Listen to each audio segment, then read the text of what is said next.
व्रत का सबसे पहला नियम, एकादशी व्रत का सबसे पहला नियम है कि आप जिस दिन व्रत करो उसके एक दिन पहले भक्ति का संचार इस हृदय में कर लो। भक्ति का संचार इस हृदय में कर लीजिए। जिस दिन आप व्रत करो, जैसे एकादशी का व्रत कर रहे हो तो दशमी के दिन शाम का समय जब आवे, रात्रि जब होने लगे, शाम का समय आवे और रात्रि का आप जब भोजन ग्रहण करो तो उस भोजन में कोई ऐसा पदार्थ ग्रहण मत करिए जिस पदार्थ के कारण आपकी एकादशी बिगड़ जाए। एकादशी का दूसरा नियम बहुत ध्यान से सुनिएगा। जिस दिन आपकी एकादशी का व्रत हो उस दिन प्रयास करिएगा कि अपने हाथ से किसी भी वृक्ष की कोई पत्ती टूटे ना। अपने हाथ से किसी भी वृक्ष की, पौधे की, किसी भी वृक्ष की पत्ती अपने हाथ से ना टूटे। बहुत ध्यान दीजिएगा महाराज। एकादशी का ये दूसरा नियम है कि अपने हाथ से किसी पौधे की, किसी वृक्ष की, किसी डाली की कोई पत्ती ना टूटे, इसका प्रयास करिए। यहाँ पर तीसरे नंबर का जो, चौथे नंबर का जो उपाय बताया है, उपवास करने का जो नियम बताया, उसमें वर्णन किया।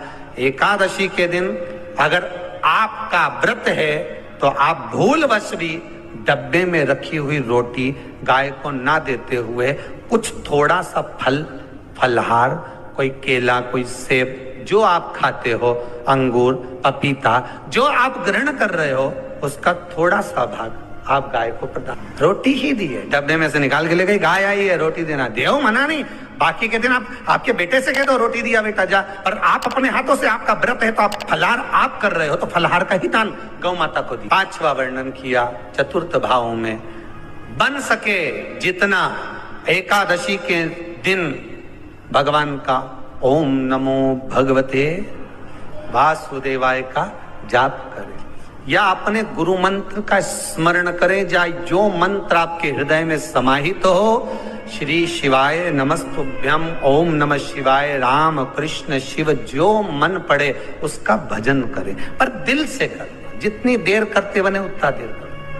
माला पकड़ने की भी जरूरत नहीं कि माला पकड़ के बैठता हूं तो घट की जिब्या से जप लो नहीं जी, वही उतना में पूरा हो जाए। पांचवा नियम कहा, जिस दिन आपका व्रत रहे किसी निंदक से बात, निंदक जानते हो, भाई दूज के दिन, दिवाली की जो भाई दूज होती है ना, होली दिवाली की जो दूज होती है, उनमें ऐसा गोबर का भाई दूज बनाते हैं और पास में एक चुगलखोर भी बना है और चुगलखोर के ऊपर ऐसा भाटा धर दे, एक पत्थर। अब तुम्हारे उधर रखे कि नहीं रखे हमें नहीं मालूम रहे हो, जितने आस्था पे सुन रहे हो, पर हमारे इधर तो ऐसा रहता है, गोबर का भाई बहन बनाए और उसकी पूजन करे, उसके पास में एक गोबर का चुगल चोर भी बनाया, उसके ऊपर बाटा धर। कथा वर्णन कर रही है, निंदक से बात ना करे।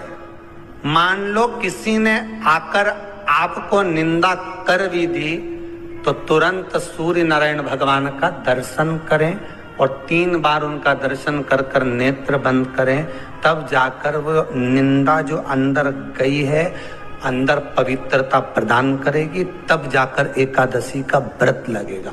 पहले तो प्रयास करो, अगर जो निंदा करने आता है ना तो उसको उस दिन एकादशी वाले दिन दरवाजे पे लिख दो।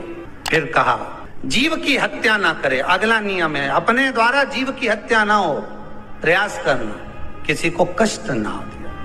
18 नियम में से एक नियम और, प्रयास करिएगा एकादशी जब भी करें तो द्वादशी से जुड़ी हुई करें, दशमी से जुड़ी हुई एकादशी कम करें। जो वैष्णवों की एकादशी कौन सी होती है? जो एकादशी द्वादशी से जुड़ी हो, दशमी से नहीं। दशमी से जुड़ी हुई एकादशी व्रत कहलाती है, द्वादशी से जुड़ी हुई एकादशी पुण्य फल प्रदान कर कर वैष्णवों को भगवान के चरण में छोड़ आती है, इसलिए एकादशी द्वादशी से जुड़ी हुई। फिर अगला वर्णन किया गया महाराज, शास्त्र कहता है, अगला वर्णन जो किया गया उसमें बताया, प्रयास करें जिस दिन एकादशी हो उस दिन घर में बुआरी, झाड़ू आदि जो लगती है वो दूसरा लगा। क्यों? उसका वर्णन है, अगर आप बुआरी लगाएंगे, झाड़ू लगाएंगे, पोछा लगाएंगे तो हो सकता है कोई जीव आपके हाथ के द्वारा मर जाए। सारे व्रतों में केवल एक व्रत ऐसा होता है एकादशी का, जिसका उद्यापन पहली एकादशी पर भी कर सकते। सारे उद्यापन में केवल एक उद्यापन ऐसा होता है, सारे व्रतों में एक व्रत का उद्यापन ऐसा होता है, वो है एकादशी का।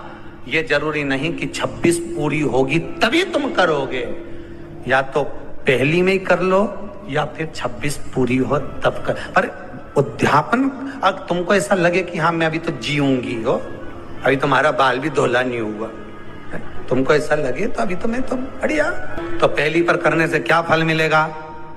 तो एकादशी की नियमावली कहती है, अगर मान लो आपने पहली एकादशी पर भी उद्यापन कर लिया, इसके बाद में जितनी एकादशी करोगे वो सारी तुम्हारे खाते में जुड़ती जाएगी। मतलब बैंक में खाता खोल लो, ठीक है, खाता खोल लिया, अब जितना कमाता जाओगा उसमें डालते जाओ, जितनी कमाई करके लाओगे उसमें जमा करते जाओ। एकादशी एक बार उद्यापन पहले में भी हो गया तो बाकी का पुण्य तुम्हारे खाते में आ जाए। एकादशी का उद्यापन बड़े महीने में माघ शुक्ल एकादशी के दिन, माघ का महीना हो, शुक्ल पक्ष की, जम के बोलिए एकादशी हो, प्रयास करना कि आप उद्यापन करें, भले 5, 10, 11, 12 जितनी एकादशी हो जाए, 26 हो जाए तो ज्यादा अच्छी है, नहीं तो आप करें तो माघ महीने की शुक्ल पक्ष की एकादशी के दिन आप उद्यापन करें।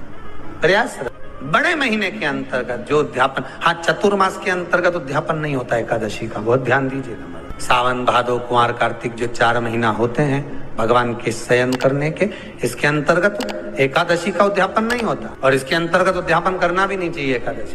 एकादशी का उद्यापन माघ महीने की शुक्ल पक्ष की एकादशी के दिन आप बहुत प्रेम से आनंद के साथ करिए महाराज। परंतु एकादशी के उद्यापन में सबसे ज्यादा अगर कुछ जरूरी होता है तो 24 तरह का नैवेद्य जरूरी होता है। कितने तरह का?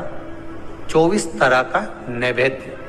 अब आप कहोगे गुरुजी उद्यापन हम कर रहे हैं एकादशी का, तो उसमें तो फलहार का हमें नैवेद्य बनाना चाहिए, तो फिर ये पुराण के अंतर्गत स्कंद पुराण में ये चीज लिखी है कि एकादशी का जब उद्यापन करते हैं तो 24 तरह का नैवेद्य बनाकर सिद्ध करते हैं। 24 तरह का नैवेद्य जान रख लेना, हलवा बना लो, खीर बना लो, पूड़ी बना लो, सब्जी बना लो, पकौड़ा बना लो, भजिया बना लो, ऐसे 24 तरह का नैवेद्य अलग अलग चाहिए। पर लोग क्या करते हैं, खोपरा पाक बनवा लेते हैं 1-2 किलो और 24 जगह रख देते हैं। 24 तरह का नैवेद्य रख। एकादशी के दिन भगवान का पूजन का पूरी तैयारी कर कर, मंडल आदि बनवाकर, विद्वान ब्राह्मण को बुलाकर, कर्मकांडी ब्राह्मण को बुलाकर, जो भगवत सेवा में एकादशी का उद्यापन कराए, उन ब्राह्मण के चरणों को नमन कर कर, प्रणाम कर कर एकादशी का पूजन करवाइए, और उस मंडल की पूजन कराकर हवन द्वादशी को कराइए। जितने आस्था चैनल पर कथा सुन रहे हो, जितने फेसबुक और यूट्यूब पर सुन रहे हो, बहुत सावधानी से सुनना। 2 बार पशुपति व्रत कर लिए, आपने ये कर लिया, आपने प्रदोष कर लिया, आपने सोमवार कर लिया, आपने सारे अनुष्ठान कर लिए, बहुत सारे उपाय भी करे, तो शुक्रवार के दिन अगर शंकर के मंदिर में जल चढ़ाया जाए तो नारी का अखंड सौभाग्य होता है। शिव महापुराण में, स्कंद पुराण में, नर्मदा पुराण में, भविष्य पुराण में, अग्नि पुराण में, नारद पुराण में, बरहा पुराण में, वामन पुराण में जितनी चीजें लिखी गई है, एक एक प्रैक्टिकल कर कर देखो। भगवान थोड़ी ना कहेगा कि तू मेरे पास में आए तो मैं चरण की रज लेकर जा। भगवान थोड़ी ना कहेगा कि मेरे पास में आकर तू ये लेकर जा। भगवान तो कहेगा मेरे पास में आया है, मांगना कुछ मत, बस मुझे जो स्नान कराया है मेरा चरणोदक लेकर जा, छीट दे पूरे घर में, संपदा भरना मेरा काम है। जहां मेरी चरण की रज पहुंच गई वहां संपदा स्वतः पहुंच गई। जितने लोग टीवी पर कथा सुन रहे हो, फेसबुक यूट्यूब पर श्रवण कर रहे हो, आपने भी सुना होगा घर की जो माताएं होती है, तो शिव महापुराण स्कंद पुराण का यह भाव याद करिए कि 1 लोटे पानी में इत्र मिलाकर, जल में इत्र मिलाकर, बहुत रोगीला व्यक्ति, बहुत बीमार व्यक्ति है, 1 लोटा पानी उसका हाथ का स्पर्श कराकर शंकर को चढ़ाना प्रारंभ कर दीजिए। महाराज केवल 5 या 7 दिन चढ़ाओ, और वो 7 दिन के बाद में उस बीमार व्यक्ति का क्रम देखिए कि उसमें कितना आराम लगा है। औषधि दवाई काम करना प्रारंभ करी कि ना, मैं वहां पहुंच जाता हूँ तो चरणों तक ले जा। पर लोग ले जाते हैं, पूजन करते, कलश भी उड़ेलते, जल भी चढ़ाते, पर आते समय खाली लेकर